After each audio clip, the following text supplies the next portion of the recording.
And we are live. Thank you out there in the audience for joining us today for another episode of The Pursuit of Purpose.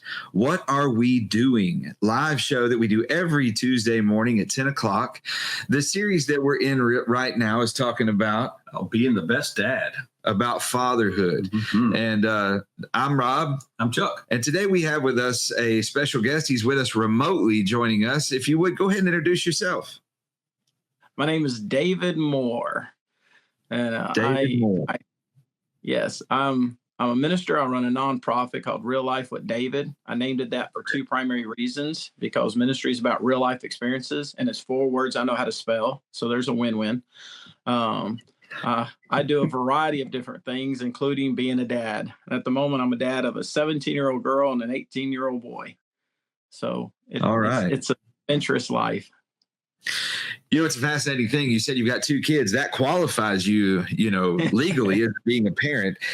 People who don't have any kids, of course, don't qualify. And then with 1 kid, you're almost a parent. Almost. Now, I mean, I know a lot of people out there in the audience will probably hate me for saying that.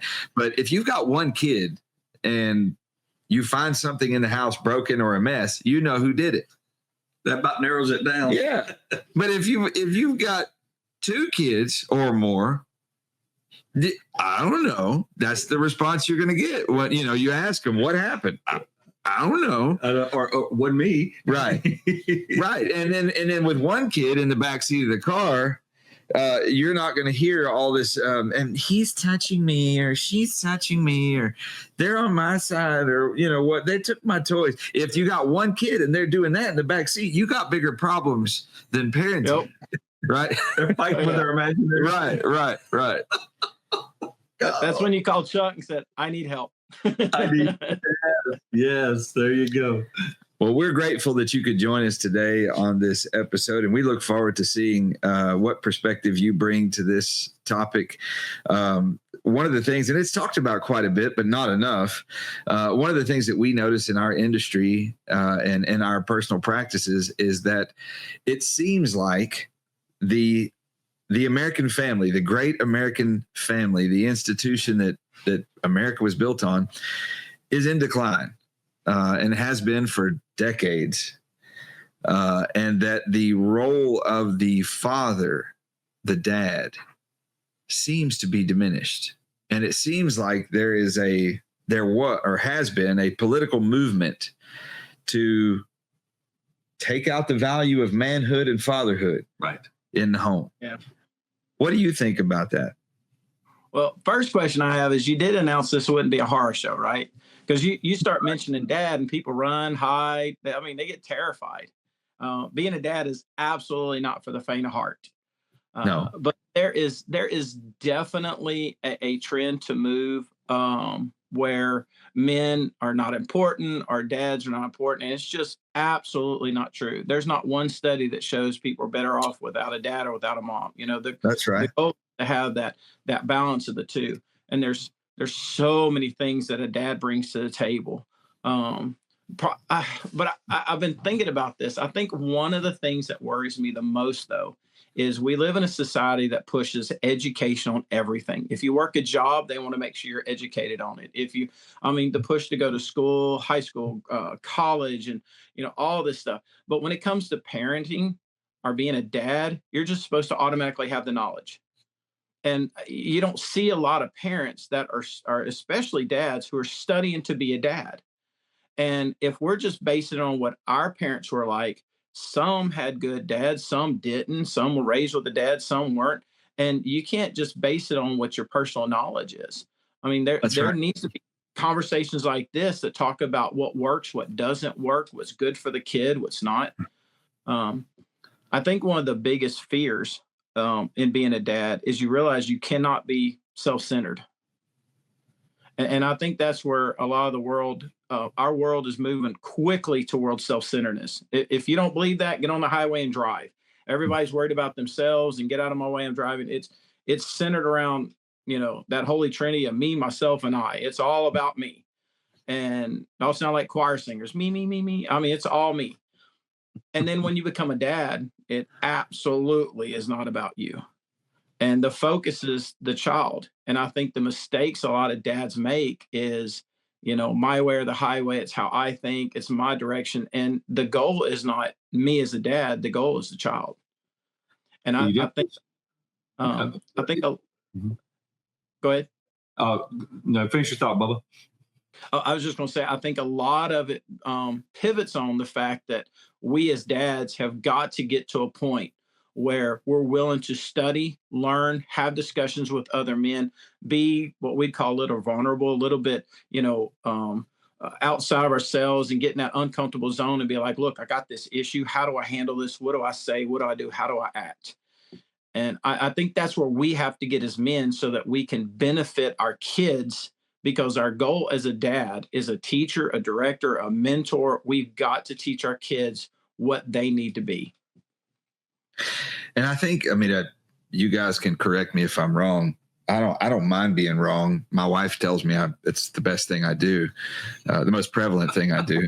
But what we need to also, I was told when I say I'm wrong and I'm more attractive. I don't know about that. Yeah. Well, I don't know about that. But anyway, what I find one of the most important things that a dad can do as a man in front of his kids is show that it's okay to make a mistake.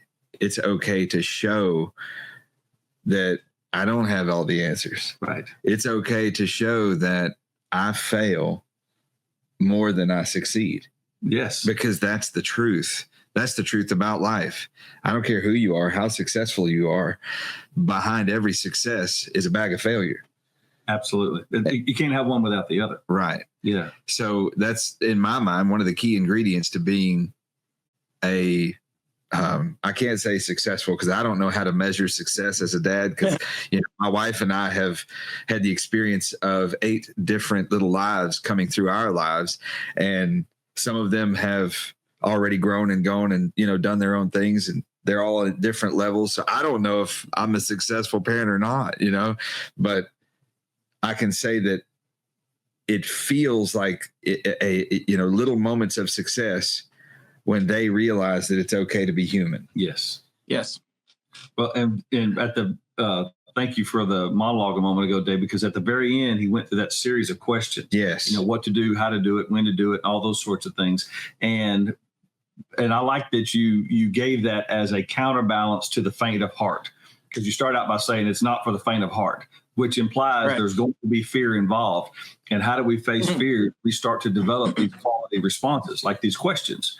So if something comes up, unless it's an emergency, I don't have to react in the moment. I can take time. I can say, hey, why don't you go sit in that room for a little bit? Let daddy think about this. Unless it's an emergency. If it's an emergency, that's different. But if it's not, I'm going to sit and I may have to get a mentor on the phone. I may have to call my dad or call, one of my friends at church or something and say, hey, this just came up. Do you have any tips? Well, yeah, they're not emotionally involved. They may have very good advice, because I want to go in there and pinch their little head off. But I can, having that series of questions, I think gives us an advantage as a dad. And then once our kids see that, especially if they see it in live action or later, if we get to explain it, now they're equipped so that they can be successful. Right. So I like raising, good stuff. Raising kids is scary. Raising teenagers is terrifying. I think one of the things is I have 2 wonderful kids, and so far they haven't really rebelled. And somebody asked my wife the other day, why do you think your kids haven't rebelled? And my wife's like, we didn't give them a reason to. You see, I had my daughter, Auburn, the other day. I was talking to her and she said, Dad, I heard a conversation I thought was interesting. There was a mom and a son, and he goes, can I do this? And she says, no. And he goes, why? She said, because I said so. He said, but why? She said, because I said so. And another adult chimed in and says, when parents say it, that's it. That's the law. She goes, Dad, you never did that. I said, no. What I would do is if I said, no, you can't do it, they're like, why? I would explain why. Now, I didn't pamper all their needs, because sometimes the answer would be like, I can't say it right now. Because a lot of times, especially in teenage world, you have to teach the teenagers. Sometimes I can't say it at the moment. I'll look and say, I'll explain later. And they're like, okay, I just don't want to say it in front of other people. Or I have to tell you later. And then there's times I've told them, I said, God, look, there's stuff I know. There's things that I know that you don't know, but I can't tell you. And then there's other times I'm like, look, I can't explain it. I got a bad feeling on the gut. trust me on this one, but I would have conversations because I realized as a young dad, my job was not to be a dictator, to be domineering. My job was to be a teacher, a trainer. And so when I say don't do this and I explain the whys don't do it, later it's like, okay, well, I don't need to do this. And here's why. And it'll help put them down a path that they can make decisions on. Because if we don't give them a chance to make a decision, what are they going to do when they're out of our house? My whole job is to train them to get rid of them, so that way they can live on their own and stand on their own 2 feet. Yeah. And it sounds like all three of us have likely come from and have had our own more or less traditional families.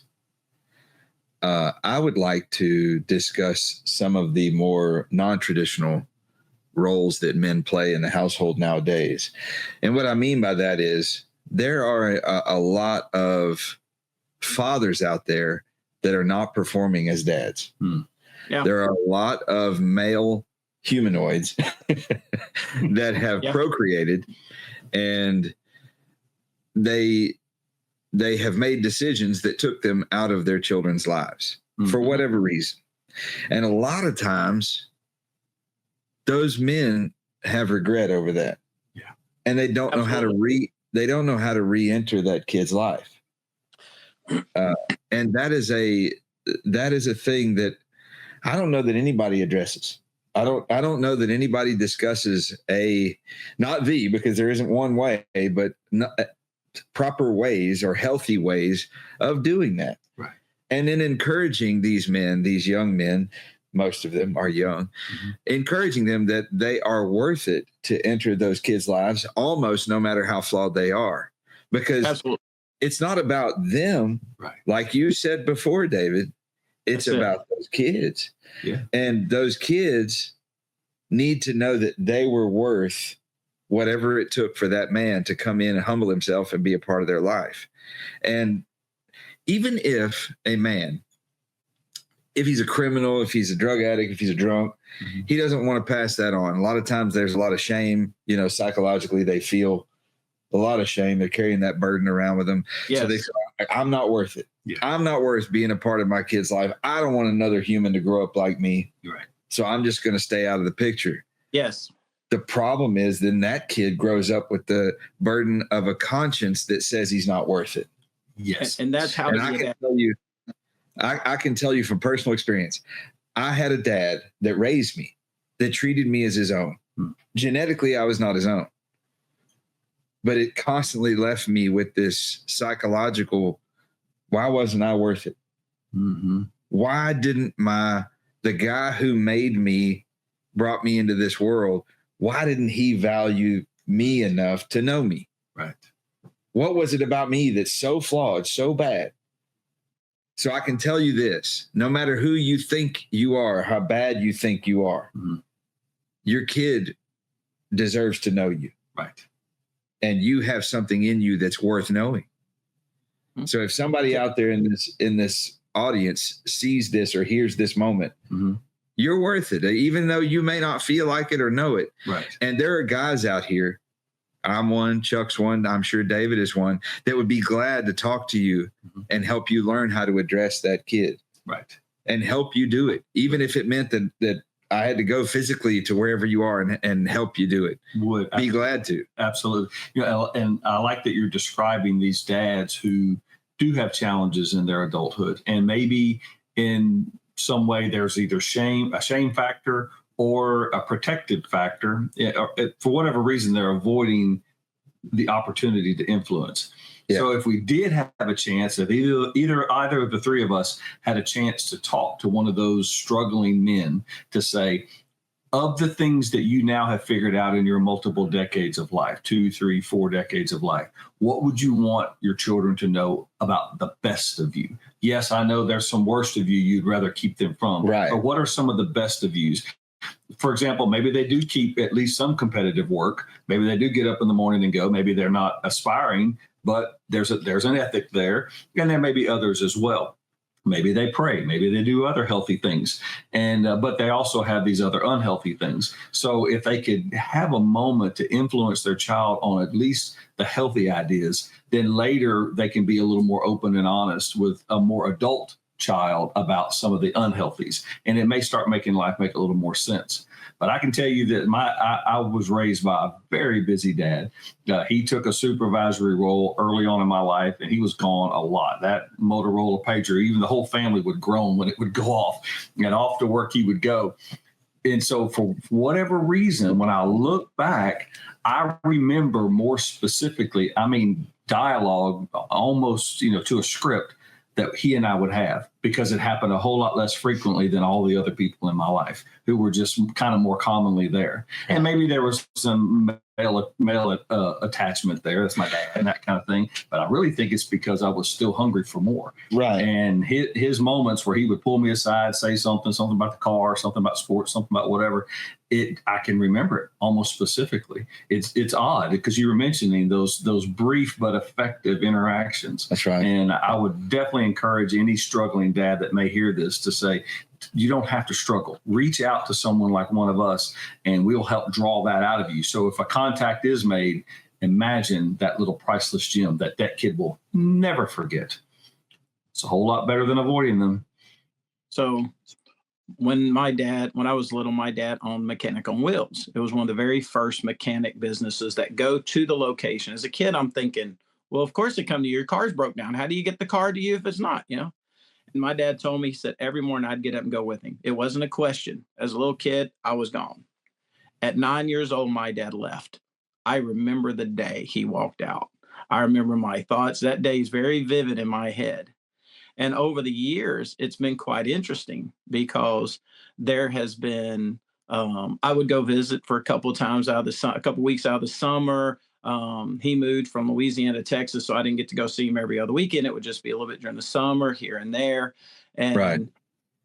a lot of the stuff you spoke to actually is true. You can see looking backwards, especially as a kid, because as a young kid and into my teenage years, there was things that, I wasn't real sure how close we would be. I wasn't real sure how much of a connection there would be. I never really doubted if my dad loved me, but I didn't really have that in my everyday life. And so God allowed certain men in my life to step in and be a dad. I've got a guy now that I'm still very close to. He was like another dad to me. Him and my dad were friends. And he was the principal at my school. He was at, I went to a private school and at our church school, and he was the principal there. He took me in. And then over the years, there have been different men. And over time, there was a mending and a healing. And I watched my dad weep one day, one of the first times I ever saw him cry. And he was so concerned. And my statement to him as a young man was, Dad, I'm not worried about the past. I'm worried about the future. And I'm actually at my dad's house now. I'm at a point now, 52 years old, where my dad and his wife, my mom lives with me, and him and my dad and his wife, they come to my house for Christmas and any other time. I mean, they're at my house all the time. I mean, we get along very well. And so there's a lot of people that think when divorce happens that there's this automatic, it's enemies to the dire end, and your whole goal is to, attack and destroy. And that doesn't have to be the end game. I mean, yeah. I've spent the last couple of weeks with my dad. My dad and I have a very close relationship. And, there are even times my mom will call my dad or Kathy. My wife has been talking to my dad's wife, Kathy, here recently about something. I mean, we're a very close-knit family now. God has mended that. But I look back and I'm very thankful that there were men who stepped up that weren't my blood dad, who stepped up and was a dad figure in my life, showing me how to be a man. I had him show me how to walk. I mean, I think I would do real well with women's ministry. It was like Tarzan, raised by a pack of wolves. I was raised by a mom, a sister, and a grandmother. I mean, I was surrounded by women. I could walk with a book on my head. That's David Moore that compared women to wolves, not Pursuit of Purpose. We have no part in that. You're on your own, brother. Yeah. We just yeah. We just dropped the disclaimer out there on that ledge. I had a son, and I'm like, first time in my life, I outnumber the women in my home. And then my mom moved in with us, and then my wife had a daughter. I'm like, okay, that was short-lived. So yeah. But it's like, I understand women. I understand where they come from. I mean, I could walk with a book on my head, but I had men that stepped into my life, taught me how to Can talk, you show how us? to walk. Yeah, I can't do that anymore. No, I'm kidding. I'm just happy when I can stand up and walk these days. I'm just thrilled. But the reality is, over time, I've had men that stepped in my life, taught me how to be a man, taught me how to walk, talk, act, what was acceptable, what wasn't acceptable as a man. And I don't know why the world is pushing for these traits to go away, because we need defenders. My kids, I've never been known to be a big buff guy. I mean, I believe wholeheartedly in the three stages of Santa of, step one is you believe, second you are, third you look like. I mean, ask Chuck, he's working on three. It's like I'm working on stage three here. But it's like, I believe that there are stages in life in men also where we have got to understand that we have to move from being a kid to being a man. And there are strong traits. My kids never questioned if I would defend them. To this day, I established enough dominance that I was the protector. I was not the one. I was strong and aggressive with my kids, but not to the point that they were afraid of me. They knew everybody else would be afraid to go through me to them. And it's a little bit of a tweak there where, you're listening, you're humble, you listen to your daughter, you listen to your son, and you invest in them. Oh, so being a single mom, my mom was told that there would be a time that I would rear up against her. Every young man does it. When you have a dad in the home, he knocks you down and explains to you who the boss is. Okay. My mom didn't have that. And I remember the day I stand in the kitchen, and unintentionally, I was probably 17, 16, I was becoming a man, and, there was nobody explaining this stuff to me as a young man. And I reared up and she punched me in the chest. And instantly we both kind of stopped. She's like, I'm sorry. I was like, sorry, mom. I didn't mean to talk to you like that. And it put me in my place. Well, knowing that, my son, God bless him, I got a great kid. Of course, he's only like, that big around. He's taller than me, but he's like, he was hitting Auburn, and he hit her one day. It wasn't tussling, wasn't playing. He hit her. And I'm like, and it wasn't like in her face or anything, but he hit her. And she's not a boy. And I sat down on the bed with him and I said, son, I said, what's my job? He goes, protect the house. I said, that's my job. I was like, if I'm not here, that's your job. I said, but if you're the problem, I said, you can't hit. I said, you don't think there's people at church and business, everything else, I want to rear back and punch in the face? I'm like, there's always people you want to smack in the face, people crazy. I said, but you have to learn alternative ways of dealing with this. I said, you cannot hit. I said, now here's the deal. You want to hit? Let's do it. I'll get some boxing gloves. We'll go to the backyard and we'll just swing at each other. And when you wake up tomorrow, you can think about it. I was like, you just want to hit? I'll be glad to get in the yard and hit with you. That's not a problem. Because see, the difference is kids will pull punches. Dads are old. They don't pull punches. I'm like, that brought you in the world to take you out. But I established my dominance. I established my protection. And then I passed it on to him, Sean. He was the protector. Now, of course, in his defense, my daughter probably should have been knocked out. She was very irritating. She's definitely the little sister. No problem there. But and she knows that. She would admit that. But it's like, but I had to explain to my son that a man, is the protector and he guards. And there are times you have to step up and do that. But then there are times you have to be that protector.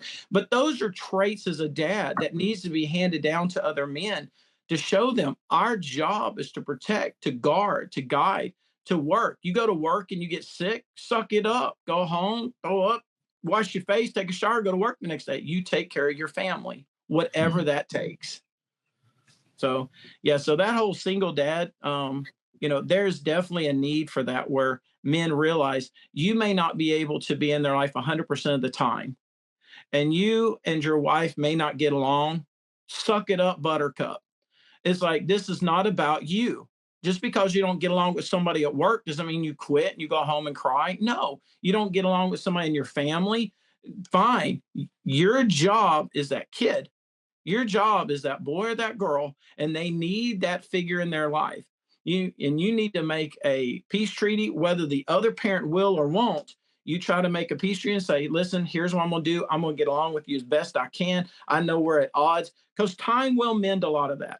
and there'll be a lot of regrets. Parents should not play one against the other. That's terrible. Y'all know more about that probably than I do, but you don't play one against the other. It's like your job, whether you're in the home, out of the home, you're traveling. My dad was adopted. My dad never really knew his dad.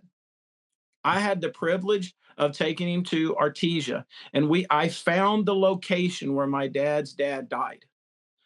And he was working on one of the silos there in Roswell. And there was a crane operator who hit something, and the crane dropped and exploded and killed like 25 guys. And so he was part of that. And so I found the silo. We did some research, and I got to drive my dad for the first time. He was like 70, first time he'd ever been back to Artesia to that location. He got to stand there. But I watched my dad stare off in the distance, thinking, my dad never got to know his dad like that. He was adopted. His mom was amazing, and his adopted dad took care of him. But he said, my dad never said, I love you. No, that's not true. I think it was 2 weeks before he died, he told my dad he loved him for the very first time. He said, honestly, my thought was, why are you telling me now? And it's like, now my kids, when's the last time I told you love me? They're like, oh, 5 minutes ago. I'm like, I want my kids to know that I love them, that I care for them, that, they're mine. And so, in my family, I've seen a variety, and that's not even my wife's situation. She got all kinds of other daddy things going on there. It's just, there's all kinds, and there's so many different, and I love that you brought this up because there's so many different topics that you can talk about on this, but it doesn't matter where the man is. It's the fact that it still goes back to what I said originally. The man's job is to step into that kid's life and feed into that kid what that kid needs from them as a dad, and to be that man in their life. So, oh, that's great. I have more, but I'll. David, when your dad left, how long of a period was he out of your life? He left when you were 9 years old, right? Yes. Well, he left, but he wouldn't go away. I would get to see him like every other weekend. Okay. And there's something in men that tend to shift, and not just my dad, but I see this in other men where when they leave, they do what y'all said earlier. They're like, men have this innate ability to think, well, if you ignore it, to go away. That's our default. And wise men learn that doesn't work. That's why I think we should train our teenagers that they get beyond that as a young age. And so I saw my dad every other weekend. Then when he moved to Texas, I would go to him. My dad did the best that he could, that he knew about. There was no discussions like this. My dad had a dad that never hugged him, his adopted dad. My dad never had a dad that hugged him, told him he loved him or whatever. So my dad worked very hard to better himself. Even today, I got a buddy of mine at church, and we were talking about how my dad is a challenge to us. He's in his 70s, and he still asks me for advice. I recommend books, and he's reading these books on the 5 love languages, on how to deal with this and how to deal with a wife, and he's improving himself now. He didn't pass 70 and be like, well, I'm done. He's constantly saying, well, how do I handle this, Dave? What do you think I should? Now there's places that you can ask and talk. My dad is still trying to improve himself. So at 50, I can't quit. I'm watching my dad improve himself now. So there were time segments that I thought my dad was out of my life, and my dad kept inserting himself. He was always there, and I never really questioned if my dad loved me. That was I was blessed with that. And he felt bad because you're right. I think my dad felt where he didn't want somebody else to do him, and he made a mistake, and do his life, and he messed up.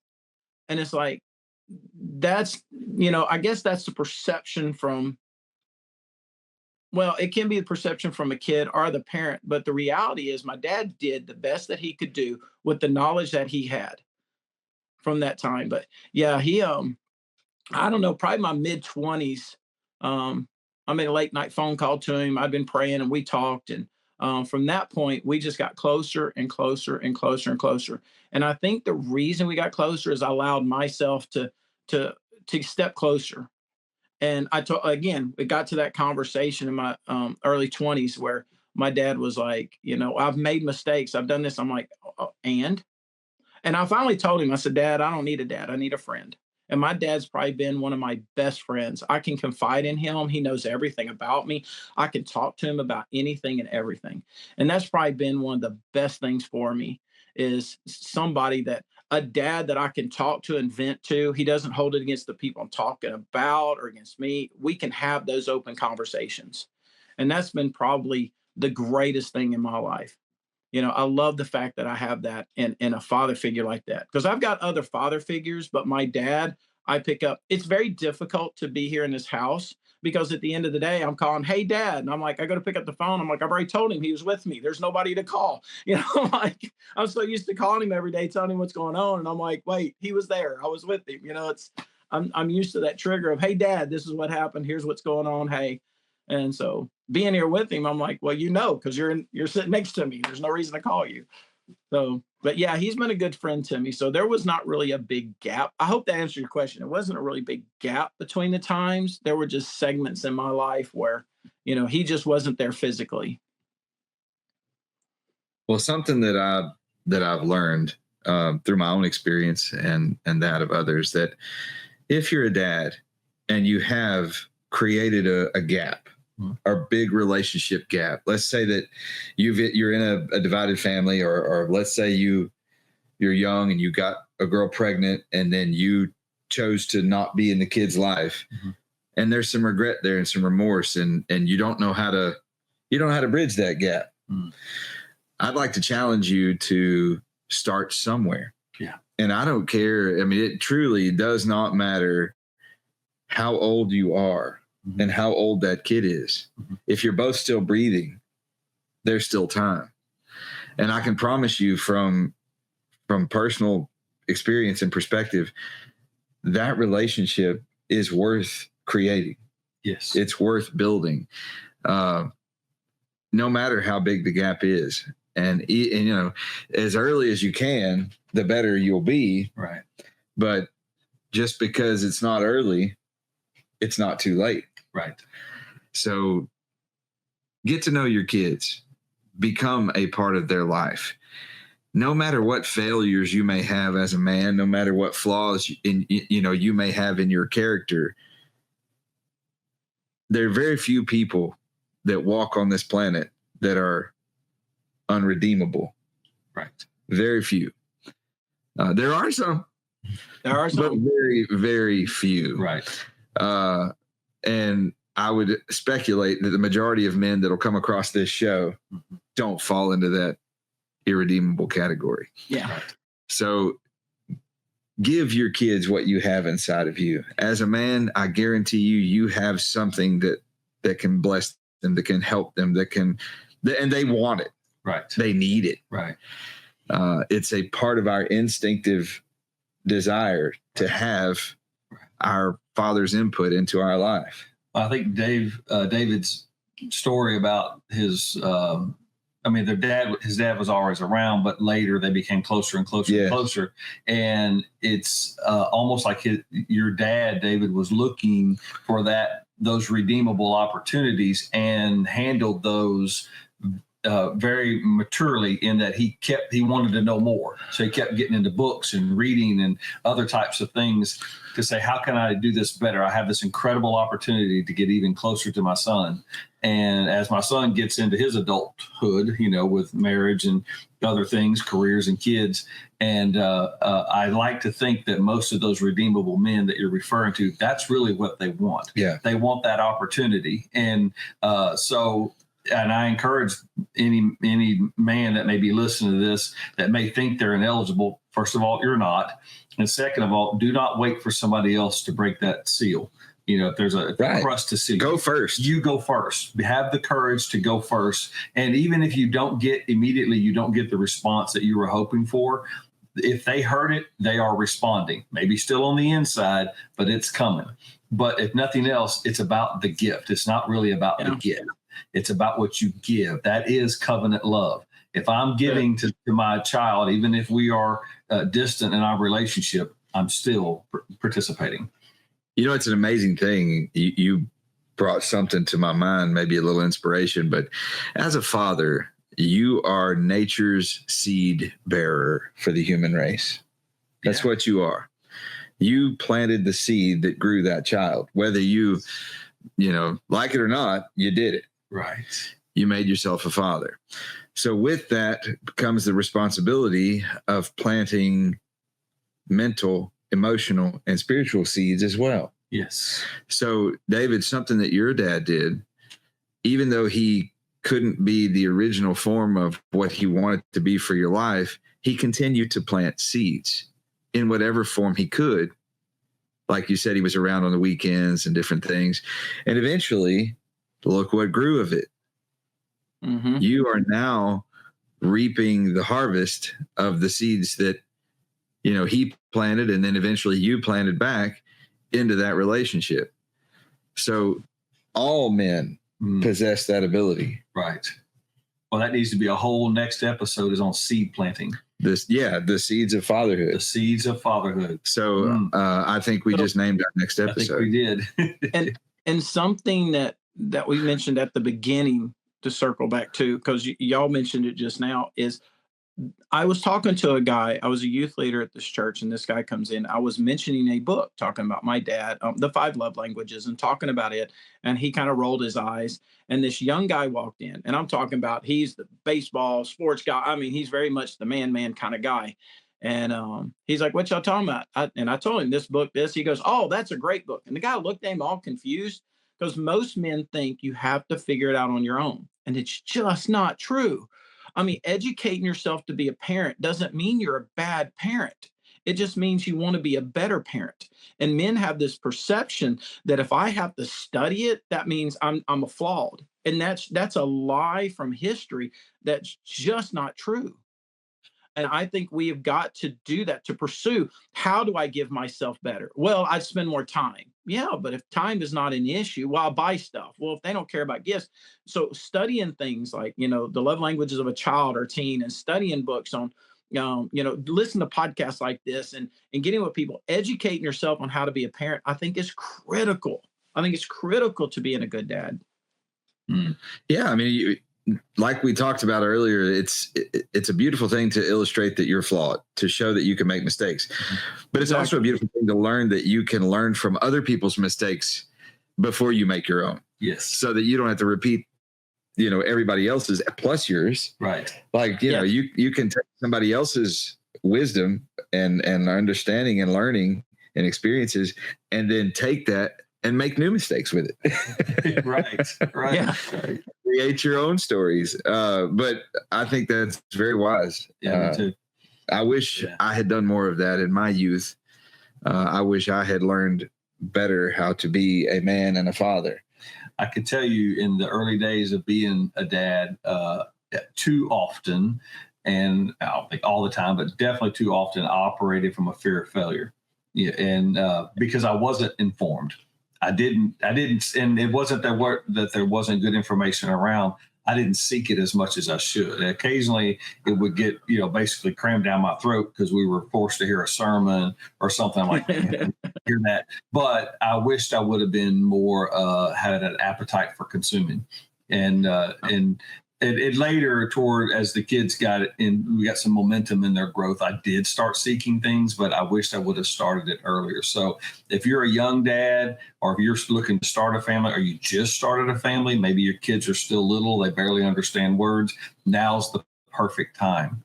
Because I know you're scared. I know that you're intimidated by this little person that you have to, change diapers every day. But this is the perfect opportunity. Please seek some sort of consuming a buffet of information, whether it's other men or books or some combination. Absolutely. Seek a mentor. Seek a mentor. Seek a mentor. And I would say this to any dads out there, older, more experienced, a little more this stuff here showing in our beards and our hair. Look. Right. Yeah. If you have done it, and you may think you didn't do it well, but you can definitely plant more seeds by mentoring a young dad or young potential dad with your experiences. What a legacy we have to pass on. Yes. Having passed through the gates of fatherhood and survived to tell the tale. Right. So I offer myself, if anybody out there would like to talk. I don't consider myself all knowing. I'm still in the process, but I will give you anything I've got as far as knowledge and experience. Right. And I believe these two gentlemen that are with me would do the same. Absolutely. So, well, gentlemen, can I add one more thing on the education? I think sure. being a good dad is mostly knowing about children, because God, in his infinite sense of humor, has multiple personalities. And if you have 5 kids, they're all going to be different. And so knowing that, the more you understand kids, helps you be a dad, because that's where it's like, what do I study? If you start, because being a dad to a 5-year-old is different than 10, than 12, than 15. It's just different. And then each one of the kids that come along are all different. And so understanding children, I think, is, because what I was thinking is like, well, what do I look at? What books do I look at? If you start studying understanding children, that will help you be a dad, because I've got this information I want to share, but I don't know how. That kind of information will help in that. So I just wanted to throw that in before we wrapped up. Very good. Yeah. Mm-hmm. Yeah. And something else we touched on, we're about to close. We've gone a little bit over our typical time range for this show, but just to throw it out there, as a dad, you don't have to be the grown-up all the time. Sometimes it's okay to have the mind of a child and the curiosity of a child. And rather than having the answers, learn how to ask the questions. The questions will really show your kids how to learn. Yes. That's where the answers really are best found, is learning to ask questions, not of them, not of your kids, but ask questions with them. Yes. Yes. They want to learn at almost any age from you, but what they don't know that they want is to learn with you. Mm. And what a more powerful relationship can be built when the two of you are learning together. Right. Oh, that's brilliant. I love that.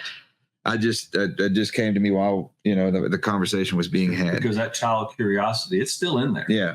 And we're all, we're at such an age now where we're excited to expand our territory, but to share that excitement on a topic, and it doesn't even have to be a deep topic. It could just be something, if y'all are on a trip somewhere together and y'all go over and talk to somebody who maybe built something, you go, how did you do that? And then my child sees me asking the craftsman, how did they do that? And I get to approach it as a student as well. And what a model. And lots of times, even if you do know the answer, ask them and let them fight. So that way you kind of guide them to the answer and show them how to get the research. I do that with Travis. My son's very techie. And I'm like, hey, which program should we use? I know here's 3 or 4. I've already made a decision, but it's wonderful when he goes, well, this one's best. I'm like, why? And he usually lands on the same one I would have chosen. But sometimes he'll choose a different one. It's like, why? And he'll give me a different perspective, but it allows him to learn, and I can guide him. What did you search on this? Did you look for that? And so you're right. Asking those questions and allowing those kids to develop that within themselves and build that confidence, that's huge. Well, guys, this has been a great show. Thank you to both of you gentlemen for your contributions. David, you've done a great job today. We really appreciate it. Yeah. Is there any parting words of wisdom you'd like to give our audience before we close it down? Well, just hold fast. Don't run. Don't hide. Bow up and be the man you need to be. So that's not be bad the at man all. God's called you to be. So, I love it. And here's the deal. I think really the closing words would be this. We get to feel, and you said we feel like that we're nothing, that we're not worth it and all that. That's just not factual, and I can prove it. If God allowed you to have a kid in your life, then he thought you were the right person to have that kid in your life. So there's something in you that he wants you to impart, that he wants you to train. So you got to find that and impart it. So anytime you feel like, well, I'm not the right kind of parent, then if you weren't, God would have given that kid to somebody else. And pretty much if you translate that a little bit further, if you say, I'm not the right parent, you're telling God he was wrong. There you go. Exactly. Whoa. Yeah. I ain't putting myself in that place. No. Yep. So my kids, guys, God gave me, so he's smart enough to know what I needed. Yeah, he's smart enough to know. That's right. Well, I'd like to say a big thank you to our audience for all of you who participate in the Pursuit of Purpose programs. Thank you for taking part in this episode of What Are We Doing, and the pursuit of becoming better dads and learning about fatherhood. Thank you for being a part of the show. Yeah, no, and yes, thank you to our audience, and please give us feedback. I know that everybody on this audience has a connection with this subject. Either you are a potential dad, or maybe you're a lady who was raised by a good dad, or maybe a dad that could have done better. We'd love to hear your feedback, and that'll add to our conversations and our experience. So thank you. And thank you, David, for being a part of the show with us today. You've been a great contributor. Tell them about your ministry. How do they get involved if they want to? Well, there's a couple things you can do. Real Life with David is a 501c3 nonprofit, all that. So if you need a good tax break at the end of the year, this is the way to do it. I've preached in over 20 different states last year. I'm actually doing a parenting seminar in New Mexico next month. And I preached in 9 different states. Even went to Brazil twice. So my raising money helps keep me on the road, helps me help the stuff in Brazil, and a number of other things. I have a newsletter on reallifewithdavid.com that you can sign up for. Anybody who's in kids ministry and homeschools, I have 5 free object lessons right now if you sign up. But if you sign up for the newsletter, I'm going to be sending out updates. I've got a new book coming up on how to train your kid to be a prayer warrior. It's practical life applications. And the one right behind that is what to expect out of leadership on your kids by what age, like what you should expect at 5 years old, 6 years old, 8 year old. It's kind of a starter guide. It's not super intense, but just to help parents get thinking in that direction. And I've got one coming out after that about, how to act in church. But I've got a number of parents things and articles and stuff like that I'm doing. So I'm expanding even more into the parent scenario, because it's not my job as a kids minister or a kids minister's job. It's not your job. It's the parent's job to train their kid. But lots of times the parents just don't know what to do. So I'm trying to create tools. So reallifewithdavid.com is the best way to kind of centralize. Fixing to revamp my site again too. So I'm excited about that. All right. Well, thanks again for being a part of our show, David. Thank you all for allowing us. Yeah, thank you all for allowing us to become a part of the pursuit of your purpose. Everybody out there, y'all have a great day.